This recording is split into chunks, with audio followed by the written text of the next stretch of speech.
Christmas, and the press is still fiercely arguing its merits. The director, Oliver Stone, has taken a lot of heat. So tonight, we begin by giving him a chance to tell us why he made JFK and why he's so drawn to the issues and icons of the 1960s. Who was Oliver Stone during those years? In the 4 movies he's made that are set in the 60s, has he been exorcising personal demons? We wanted to know what drove him to make not 1, but 2 emotionally exhausting films about the war in Vietnam, Platoon and Born on the 4th of July. And what he saw in Jim Morrison that brought about The Doors. Now, there's no question Oliver Stone is one of the most important chroniclers of our recent past, whether you agree with him or, along with the Los Angeles Times, wonder if he is in fact the most dangerous man in America. Here then is the film JFK and the cultural legacy of the 60s through the eyes of Oliver Stone. 60s is an amazing time because we all came of age. I mean, us, the generation in their 40s, came of age in the 60s, and we had one seismic shock after the other. It starts with, you know, Grandfather Eisenhower lets us go gently he goes gently into the night, and young Jack Kennedy, who sort of becomes our godfather and the last great liberal, and he talks in such rhetorical and beautiful terms of a vision of the world. And I look forward to an America which commands respect throughout the world, not only for its strength, but for its civilization as well. And I look forward to a world which will be safe, not only for democracy and diversity, but also for personal distinction. And then he is so brutally shot down at high noon in this ravine in Dallas, Texas, that they call Dealey Plaza. His head is blown off. And we don't think about it much at that point in time. We don't think about it, in fact, until 28 years later, maybe, and some of us, at least, like people like me. We should be investigating our mafia leads here in New Orleans. Now, I can buy that a hell of a lot easier than I can the government. Ruby is all mob, knows Oswald, sets him up. Hopper, Traficante, Marcellos, they hire some guns to do Kennedy. And the government doesn't want to open up a whole can of worms there because it used the mob to try to get to Castro. You know, Castro being assassinated by the mob by us, it sounds pretty wild to junk you citizens. So they closed the book on JFK.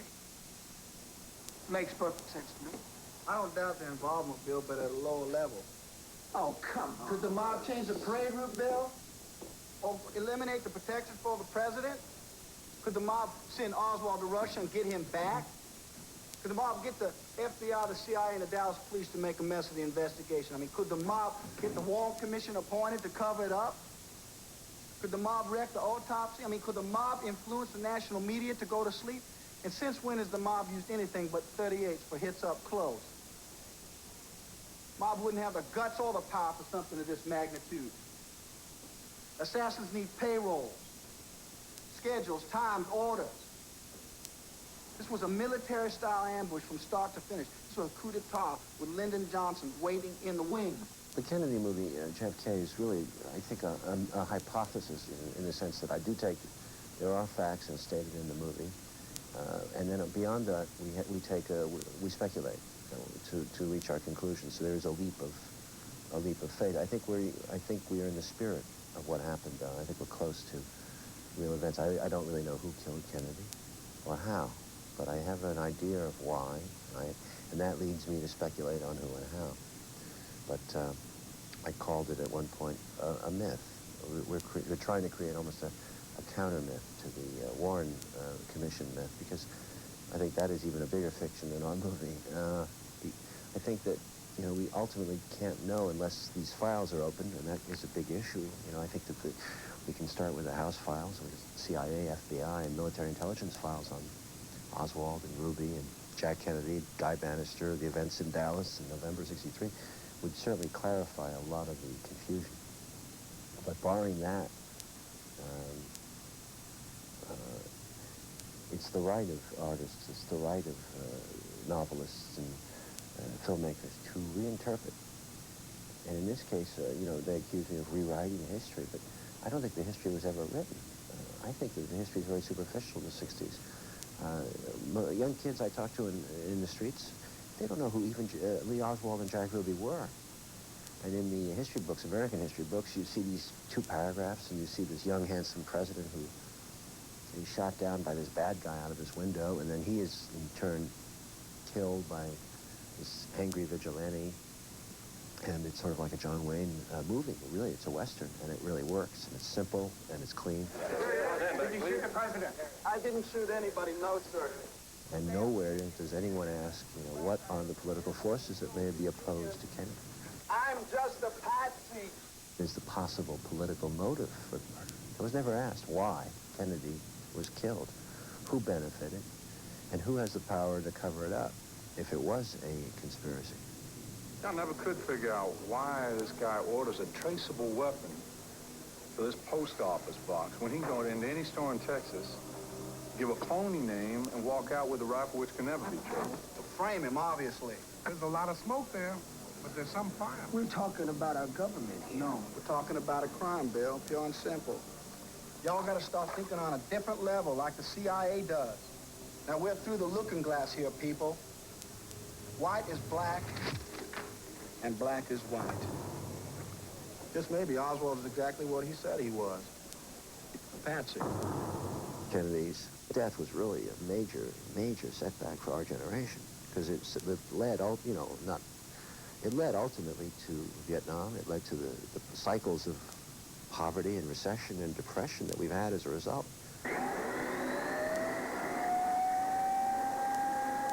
I went off to Vietnam, and the world was never the same, and it never ceased to amaze me ever since. I guess I'm 45 now, and I think that you can determine the age of your life by, how everything that you thought would never happen happens.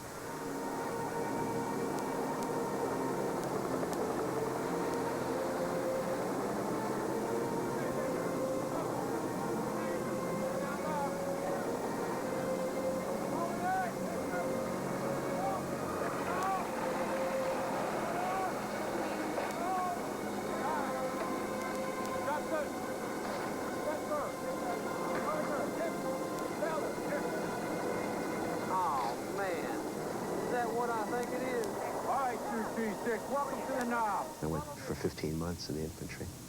I guess it's not so difficult to say it. I think I was a partially suicidal teenager. I think that there's a lot of that aspect going on in the world. I think especially in America, we have a lot of teenage suicide. And I think that it was a form of a death wish, in a sense, to get away from a society which I didn't find anymore wasn't working for me. College wasn't working. My parents' relationship had deteriorated, and mine to them, and I wanted to, in a sense, get out and see the world again with fresh eyes. Sort of like Jack London or Joseph Conrad, become a sailor, become a man on horseback or whatever.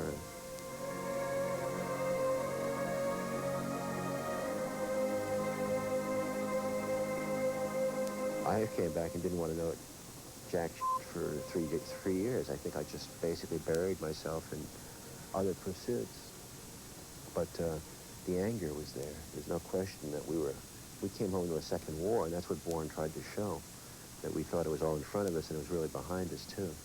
So we came home to that, and it was a cold shock leaving, because the country was not unified. The families were divided, and we didn't know how to behave, and we didn't know how to deal with ourselves. Wake the whole neighborhood! Wake them up! Tell them! You dads! Tell the ladies! Vultures! You tell them all what they did to me. What they did to this whole country. They're gonna call the police We this went time. to Vietnam to stop communism. We shot women and children. You didn't shoot women and children. What do you say? What did the war? Communism, the insidious evil. They told us to go. Yes, that's what they told us. Thou shalt not kill. Thou shalt not kill women and children. Thou shalt not kill, remember? Isn't that what you taught us? Isn't that what they taught us? Stop it! Stop it!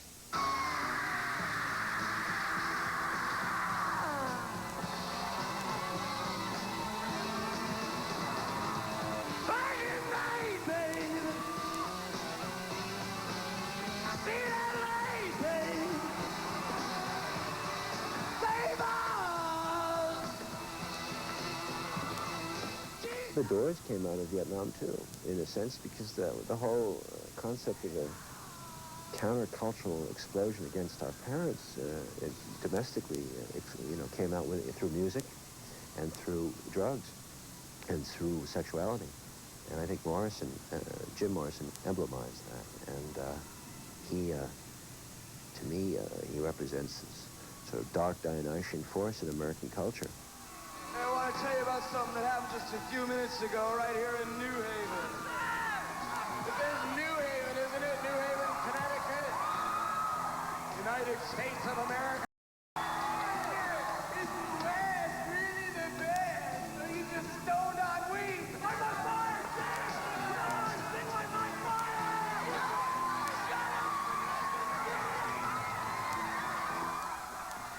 He's not at all, and I was faulted for it when I made the movie, he's not at all, that I didn't make the idealization of the 60s, which, if I had wanted to do that, I think I would have done the Beatles movie, because they were a much healthier, saner group than Jim Morrison. But in Jim, I did see all the dark secrets, at the heart of America.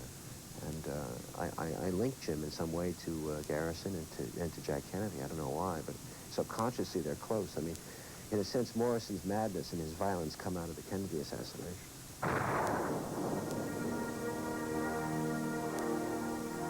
Ultimately, you live with your conscience on these things. That's the only standard. You cannot be censored.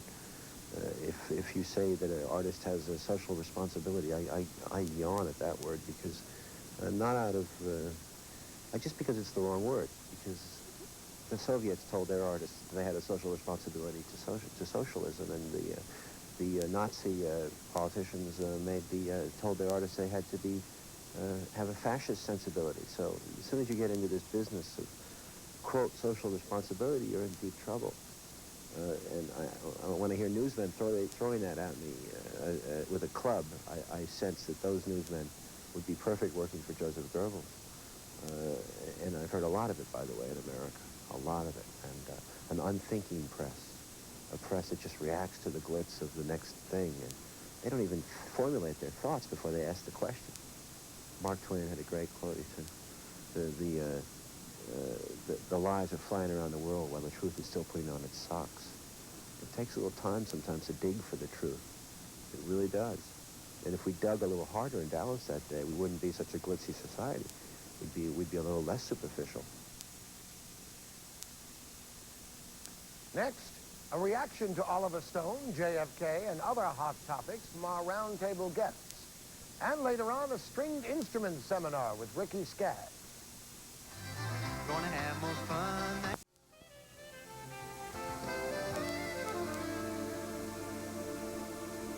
We just showed you Oliver Stone's side of the JFK debate.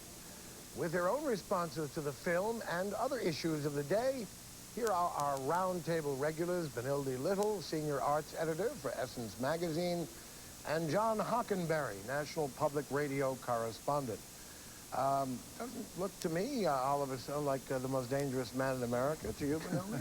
No. No, I think quite the contrary. I think that it's important that he's raising, questions about Kennedy's death. Whether, he's right on target or not, I don't even think is relevant. I just think it's really important that we look at, this and other things that we tend to just not be patient or interested in enough to find out what really happened. When we discussed this in a previous show, I hadn't seen it yet.